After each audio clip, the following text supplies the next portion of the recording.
Welcome to VIP Canada. We're out and about. We're talking to a World War II veteran, photographer, Jack Ford. Thank you, Jack. I was a photographer in the Air Force. I took my training, of course, in Canada, and then was posted overseas, and I was attached to what they call a low-level fighter squadron that flew Spitfires.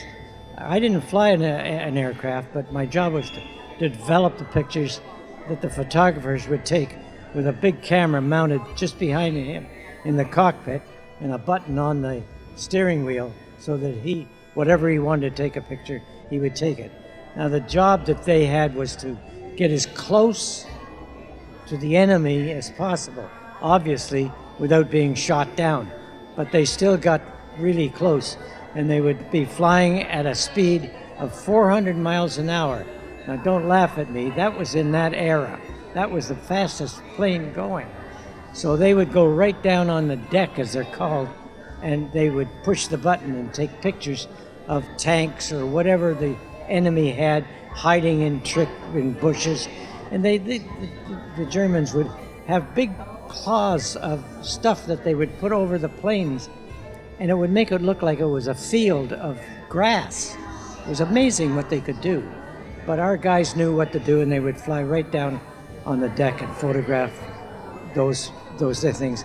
And then when they got back, they would give me they gave somebody else the camera, and then they would take the film out, and then I would go into a truck, which was our development truck, and at the very front of the truck, just behind where the guy that drove it, which was all closed, of course, was the development room.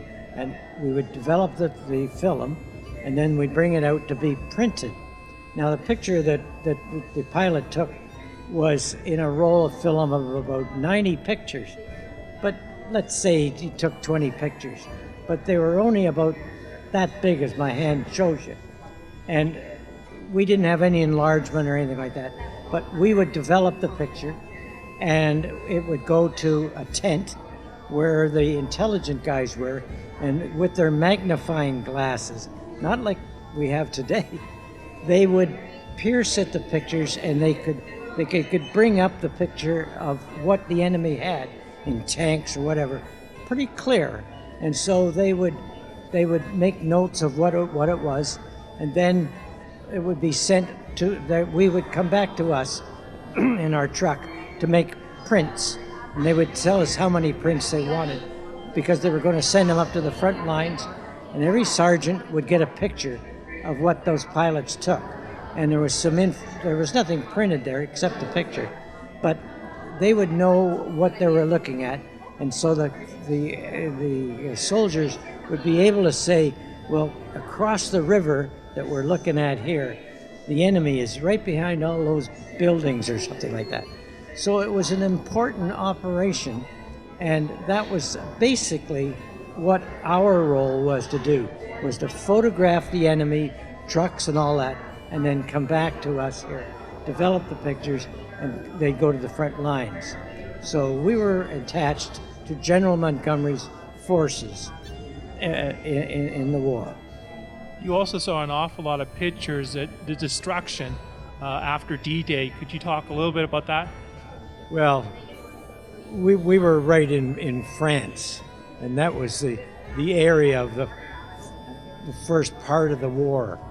And if you look at some of my pictures, you'll see that the only thing was barely any kind of a building might be standing up, or it would be completely flattened, and they'd have to clean the roads in the town so that they could drive the trucks through with all of our equipment as we advanced forward on the enemy. So it was really knocked down and completed, destroyed. You took pictures of Churchill and also the King too. Yeah. Sir Winston Churchill was a kind of a favorite of mine as a young man. Just I couldn't imagine, being the head guy of a war. But he was Mr. Tough, as I would call him. And so anyways, one day in this same place of when the war was on, and we were up in France, a very small plane took a circle and came in, and the commanding officer said, "What the hell's this guy doing?" And so he said, he's going to land there. And he was landing on a single runway where everybody else, like our fighter planes, were landing. So he says, get the hell out there. And he says, take a camera and see who that is. So I did what he said, was running out there. And as I was trying to get the film ready to put into the camera, I'm looking up. I don't know, maybe I was 20 or 30 feet away. I said, oh my God, it's Churchill. It's Churchill. So he was landing, and I got the film in the camera, and I took a picture of him just as he was in the plane. And so I was waiting for him to get out. He got out, and he took the cigar out, and he was going to light it. And I said, I'm going to take another picture of you, and I don't want you to smoke the cigar or light the cigar, whatever. And he just had it like this, and he sort of gave me that look, like as if I'll bite you or something. And I thought, oh God, I'm in trouble. And he never said a word. He just stared at me. And all of a sudden, somebody tapped me on the shoulder, and I thought, what the heck's that? And I turned around, and there was a guy standing there, and he says, what's your trouble, Sonny? And I didn't know, but it happened that he was his number one man, the man that looks after Sir Winston Churchill. And I said, well, I want to take his picture but I don't want him with the cigar. He says, give me a minute. So he walked up there, and he put his hand on his shoulder, and he took the cigar out of his hand. And Churchill was just like this. He had this wrinkled up face, and he was looking at me. And he came back, he says, okay, take your picture. So I was pretty nervous. I know I was shaking. And as I got the film ready to come up to put in my face like this, just as I got it up like that, Churchill went. And that's the picture I got of Churchill smiling. Looking at all your photographs right now there, Jack, I mean, they really show what war is. What is the message that you'd like to send to the younger generation? In my era, I didn't know what a war was. I went to high school and that. We talked about war and history and that. But when it got to a point where they said, there's a war going to happen, the British are into it now, we're going to have to go and help them. So that was the part that I didn't understand. Well, I'm an American. Why am I being called? It's not my war, because the Americans weren't in the war yet. They hadn't got inside. They hadn't been bombed yet in that war that they were in. Anyways, I didn't think much of it, but I got a call from the Canadian government, and they said, you Jack Ford? And I said, yeah. And they said, I understand you're an American citizen. Anyways, I said yes, and they said, well, we would like you to join our forces, but if you don't, you're going to have to go back to the States. So we'll give you 2 weeks to make up your mind. Well, I didn't want to join up because I knew they'd give me a gun and I was going to be shooting a gun. So I was learning photography at the time, and so to make a long story short, the people that employed me said, well, we'll see if we can get you into the Canadian Air Force, into their photographic branch. And so to make a long story short, they were able to talk to the right people, and I got accepted, and so I went to Ottawa. So I was there close to a year from the time I joined up to the time that I was told that I was going overseas. So that's how it all got started for me. So talking, about a lot of the young lads that you were joining with at that time when you were serving with, what kind of impression do you think the war had upon them? Well, there was, we had a group, if you will, and there was there was 16 guys, and each guy had a job. And my job that I drew on was to develop pictures. So they trained me when I landed in England. They trained me how to develop pictures and how there were pictures to do. The pilots would take pictures and we would develop them. So we had this team of 17 guys that all had a special job. So when the war, well, I say when it started for us, and we flew over to land in France, because we had to wait till they could put in a runway for us. When we went over there, we all had a special job to do. Like I said, I had to do was develop the picture that the pilot took in a Spitfire right behind him in the Spitfire was the camera, and it photographed out the side. And as he flew the aircraft, pushed a button, and it took the pictures. So some guy would get it out of the plane and bring it to the darkroom truck, and they would give me the film. I'd develop it, make prints. It would go to intelligence. They would look at them. They'd say, okay, we want 100 of them. And now the pictures are only that big, very, very small today. Not like these here. These are beautiful pictures. However, those pictures were only that big.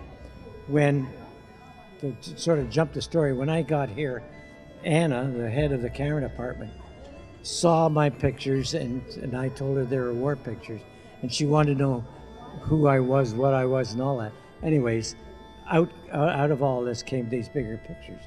But going back to the war, we just kept taking pictures after pictures after pictures.